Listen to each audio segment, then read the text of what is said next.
This is the Authentic Change Podcast, and I am Mike Horne.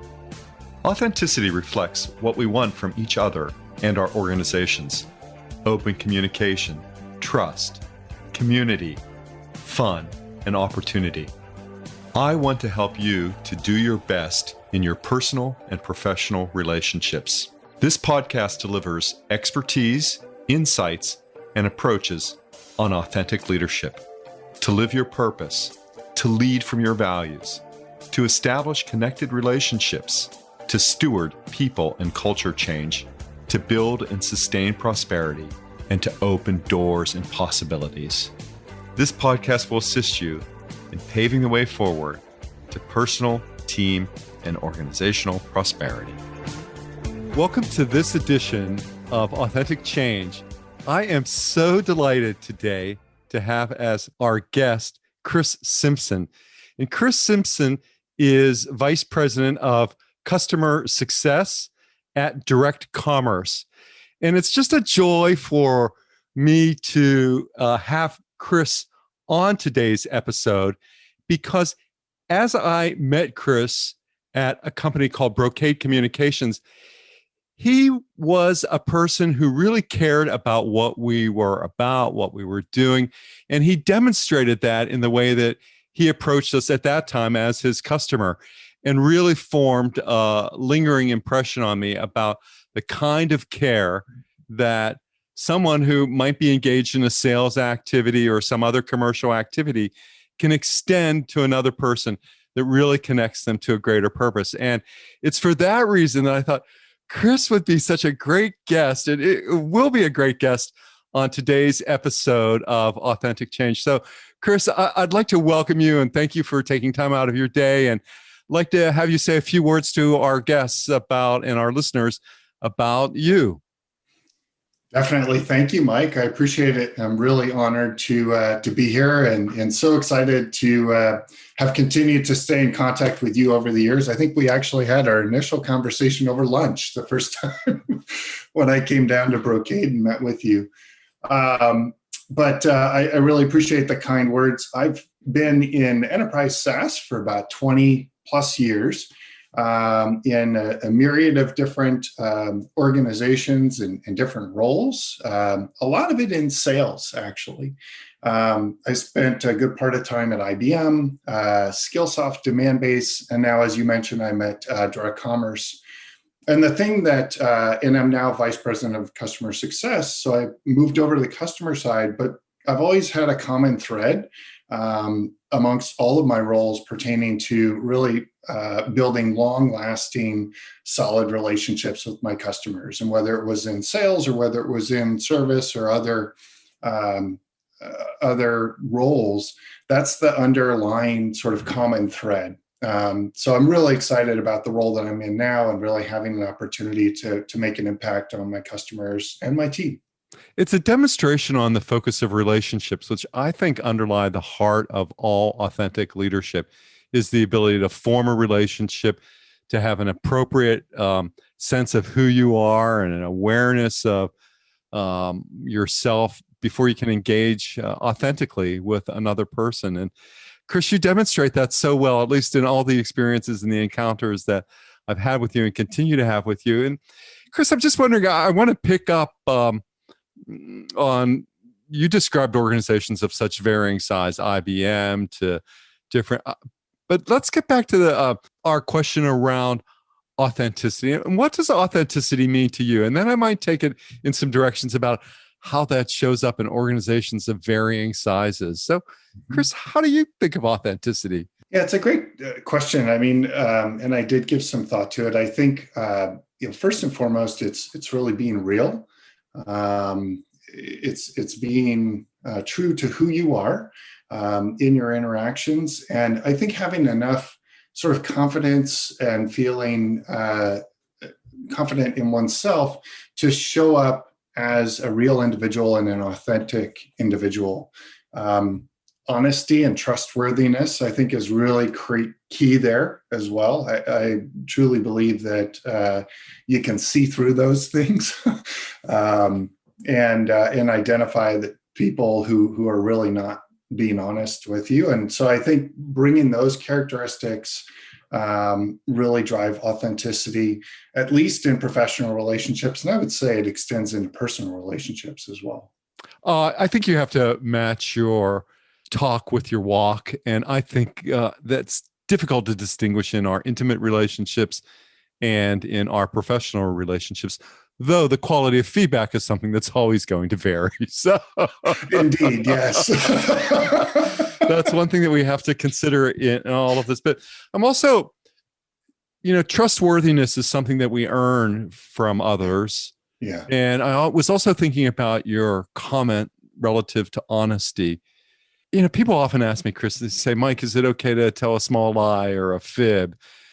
And, I say, well, who am I to answer that question? I don't know. But what I do know is that when we're not honest with people, it erodes trust in a relationship. Yeah. And without trust, it's difficult to really inspire yourself or to motivate others to come along on that experience. And yeah. I imagine that's so true in roles that you've had. A lot of people say, oh my gosh, I'm going to be dealing with someone in sales, or, I have a problem at this point. There are some systemic barriers to overcome. Do you think so? Yeah. So I do think trust is really critical. And I think that the interesting thing about trust and honesty and authenticity in a business relationship is I think it'll get you through the hard times. So if you have that as the basis and foundation of the relationship, at least in a professional environment, clients are going to be much more willing and understanding when there are challenges. And I've been in, as I said, SaaS for 20 years. I don't know any SaaS or enterprise software organization that doesn't have challenges from time to time, right? It's just the nature of the game. So I think it's really critical to build that type of relationship from the outset. And I remember, our lunch and sitting down, we talked both about personal items as well as professional items, and really got to know one another and built that relationship from there. Similar client down in San Jose at the same time when I was working with Skillsoft. Same thing. I mean, that particular client was a red account. I inherited it. I said, let me come down and let's have a lunch. I sat across the table from her and I said, you know what, I'm going to make this better. I'm going to turn this around. And then you have to follow through on that. But ultimately, it was really coming forward in an authentic, real, and honest way. And she could tell that that was the case and said, all right, I'm going to give you an opportunity. And by the time I left that account, I had grown the revenue 10x. And it was all as a function of really the relationship that we had. Chris, that's incredible. So you achieved, I would have, I don't mean to brag on this, but that is perhaps an outcome of authentic leadership. Yeah, for sure. And I think it's also, and you and I are a key point to this as well, but we've continued to stay in touch. I'm still personal friends with her. I have another client from my last job at Demandbase who I'm still good friends with. So I think that's the other thing, right? Is really not being afraid to, I guess, bridge that professional, personal barrier, because I think the reality is that people want to do business with people they like. And so building those relationships are really key, in my opinion. Yes, it's so interesting to me as I think about what you said, demonstrating the client that where the relationship you really turned around. You talked about care and follow through. Mm-hmm. And I'm reminded of a person who was a mentor to me early in my career, Warren Bennis. And Warren was a prolific writer on leadership and transparency in organizations. And on the topic of leadership, Warren, on a cynical side of himself, I think said, never has so much been written about so little. And yet I think, on the other hand, recently I listened to some comments that Marshall Goldsmith, who endorsed my current book, Integrity by Design, said. Marshall said that, maybe it can all be summarized in two observations. One is that you have to care, which Mhm. is what your behavior demonstrated. And the second thing is you have to do the work.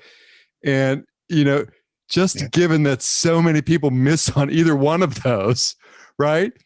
Yeah. And just on the, experience of what our mentors bring, because what I hope to do is always expand the platform for teaching and mentoring authentic leaders. But the question that I think we can always ask is, what if you did care? I mean, how would the situation be different? And I think Yeah. I'm wondering if that's, certainly that's true from your experience in what you, in the story, in the illustration that you provided. And I want to get back to this. I often ask people, Chris, is it easier to be authentic, more authentic at home or at work? And the answer is predictable, right? Everybody says, oh, it's much easier for me to be authentic at home rather than work. And I think about the experiences that you've had in these organizations of differing size. Do you think, it shows up differently for leading and leadership, and what's the role of purpose and how you experience that? It doesn't have to show up differently. In terms of, for me at least, it's kind of inherent in who I am.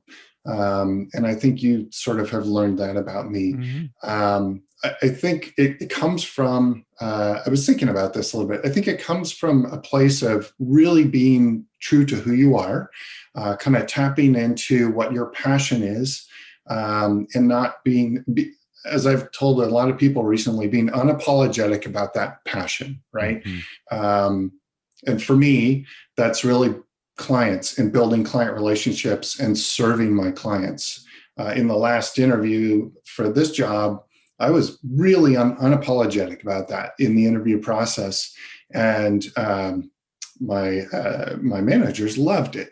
And that's part of what got me the role. So I think having that passion and also being very confident in oneself. And I think that comes from being true to yourself, right? I mean, I think that's part of authenticity, is when you're true to yourself, you can then show up with confidence. And I think the confidence really feeds into that passion, and the two of them really help drive forward an ability to connect with people in an authentic way, if that makes sense. Oh, it makes complete sense to me. And I would just extend it to say that maybe it's these confident people who know that they're worthy of love. Yeah. It might just be a way of, because all of us are so worthy of each other's love. And I think that is in part, what we do. It's a word that I've been uncomfortable using until recently. I've typically talked about it in terms of warmth or affection, or you care about another person. But I think getting people to open up to the possibility that, they are so worthy of our attention. Yeah. Right. I think that's the way I would express it, that we take an interest in people, that it encourages the kinds of results that you demonstrated in your illustration, or the kinds of experiences that you've had as a team member or colleague to others and as a leader. Totally. And just to expand on that, I think really the benefits are boundless. So both, you may have benefits in the moment from a professional standpoint, but I think to Tom, I was mentioning my friend Tom, who was at Cadence Design in my last role as a client. When I was going through my last job shift, Tom and I connected, and he was influential and extraordinarily helpful to me in tapping into what I was passionate about, and really zeroing in on that and being authentic with that in my interviewing process. Interestingly enough, now I'm helping Tom with the same thing. So the point is that maybe there's certainly an immediate benefit, but if you truly bring your real self and your authentic self to, I would say, both your personal and professional relationships, you get long-term benefits from that. Authenticity adds to momentum. For sure. Yep. What I'm curious about in your experience, Chris, given that you have been in a few organizations, is What do you do to, start right off the bat to chart your course as somebody who trusts others, who's an open communicator, who's not guarded and cautious? What do you do right off the bat? Yeah, that's a really good question. I have a really simple answer. I'll tell you, but and it's not meant to be a trite answer. I think the best and easiest way is to say hello. Many people forget to do that. It's one of our oldest technologies, and it's quite effective usually in engaging rather than telling. Yeah, I'm in my role about a year now. And so I've gone through that experience relatively recently. And the reason I say it's a really good question is I think a lot of people become very guarded, right? And they're unwilling necessarily to really create those relationships. When I was at IBM, what I learned, probably one of the greatest lessons that I got from IBM, 400,000 person company, right? And while they have a great onboarding program, the reality is that in an organization that large, you have to learn who the people are within the organization that can help you achieve your goals. And you have to build relationships with those folks. So I learned that critical lesson at IBM, and I've carried that with me in every other job that I've done since. And when I started in this most recent role, I took that lesson and basically started to reach out and sought to truly build real relationships, personal relationships with folks within the organization. And what I found was a great reciprocity in terms of their desire to build a relationship with me. And it really elevated or expedited my ability to onboard into the organization because all of a sudden I had these trusting relationships. I think that comes from the things that we were talking about, really having a confidence in oneself, because with the lack of confidence, you'll clam up, really, and become guarded. So you have to have a confidence in yourself, understand kind of what you're passionate about, and then be able to come forward in that authentic way. So I think that's really important. I had an opportunity to have dinner with a billionaire, one of the billionaires who built a successful organization from the ground up and was handsomely rewarded for his efforts over time. And I noticed this amazing confidence that he had that didn't undermine that he could be, I think, a genuine jerk, but a tremendous confidence. And I really believe that his confidence was always born out of curiosity, which made him not the jerk. It was, even though he was confident in his statement and observation, there was always a pause after it. Like, is that right? Do you think that way? Do you agree? So it was always an invitation. But I think it takes, for many, it requires that self-awareness so that you can be approachable, which in many cases, people in positional power in organizations often are trapped by events and circumstances that make them unapproachable. And your other key point that I would summarize is that authentic leadership is resistant to individualism. Mm-hmm. That everything that you described in terms of getting started, learning from a 400,000 person organization, all began with something that was bigger than yourself. It all started with, I better build these relationships. And if you look at the history of great things and great innovation in organizations, I think very little of it is done by individual heroic effort. It's at least done by two people. Mm-hmm. And, we often forget the importance of these pairs that we form in organizations and the power of the pair. And we also, and that's where the authentic leader, where he or she begins to invest his or her energy and then learns to scale that. But it's where you start. And as we were talking about just prior to starting the podcast, really engaging with one's team members in this fashion has incredible benefits in terms of building their self-confidence and their ability to show up authentically in their work. And I strive to do that every day with my team. That's great. And it really underscores the elements of teamwork and collaboration that go, I think, hand in hand with how an authentic leader or an inspiring authentic leader goes about creating progress in organizations, about making the invisible visible, about delighting or exceeding or whatever the current sprinkling success on customers, however you want to think about that. And Chris, I'm so curious. I mean, if there were a couple of observations that you would make about either integrity or about authenticity in organizations, I mean, what would be some of the insights or observations that you would share that you would think are important for others to know about?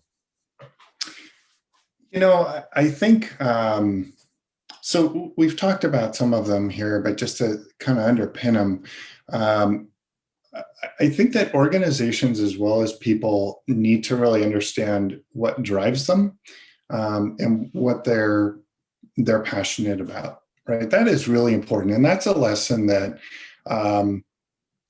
I've learned more recently. It was inherent in myself, but I think I finally got to a point where I acknowledged it and said, this is what I really need to do. I think that that's really crucial. And I think organizations need to understand that as well. So, and really be true to that. Kind of part and parcel to what you were talking about a moment ago, I think a genuine curiosity is really crucial as well in really authenticity and being an authentic leader or aspiring leader, or for that matter, an authentic organization.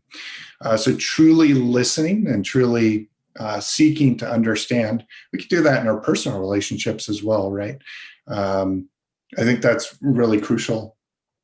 So many great points, Chris, around drive, and how I think about that as well is, in addition to drive, it's also understanding, taking time to reflect. And I think about passion. I can associate that with purpose, and that when we connect to something and connect others to something bigger, I mean, we're on the road to authentic leadership. And you talked about curiosity and seeking to understand first. And as you were describing drive, you said you had tapped into knowing that I need to do this. Mm-hmm. And it's so wonderful to hear that, because I think that's what authentic leaders do, is they close the gap between what they, think they're doing and what they're actually doing. And we've talked about that other Jungian observation, right? That, I mean, you are what you do, not what you say you'll do. So to close that gap, I mean, it's just a great leadership lesson. I think that you were offered and given and are able to share now. Yeah, it is. It's true. And I think we all take different journeys on our path, right? And for me, that journey included, there are two things that I sort of moved away from on my journey. One was leading teams or leading folks. And the second was really being closer to the customer, because I went on a path of sales for quite some time. Both of those two things never left me, because any additional team members like sales engineers or sales development representatives, folks like that I worked with, customer success managers, I would help sort of mentor them along the way. So I was really helping to lead them. And I was really building relationships with my clients in and of the sales model. But ultimately, as I went down that path, I really zeroed in this last move to say, this is what I've been doing all along. This is what drives me. This is what I'm passionate about. And I can make a difference in this area. So I think that's recognize that you may just be on that journey, but start to really think about what is driving you throughout the thread and what ultimately is really important to you, and that will drive you to come on kind of what that passion is. The privilege of a lifetime. Indeed. I guess so. And, as maybe Jung's other observation is that the possibilities only begin when you accept a current state. Yeah. So Yeah. I used to think, a lot of this was about letting go, and certainly there was a lot of reducing some sort of suffering. But it's more, I think about it now as bringing more happiness. People like to, authentic leaders are generally happy people because they're congruent. Their words and their actions match. They've got this congruency. Integrity gets tested over life. Authenticity tends to be the tempo that someone can move to, and that demonstrates congruence in their words and actions, making a happier person. Mm-hmm. And we know that people like to work for happy people. And this isn't the kind of happiness that, I've got a new boyfriend or girlfriend or partner, I've just had a baby. It's a kind of sustained happiness that generates positive outcomes for leaders, for teams, for people who work with each other. Yeah, definitely. Bringing that positive attitude into meetings and into interactions within the workplace is infectious. And everybody benefits from that. So I really try to do that as best as possible. There are better days than other days, right?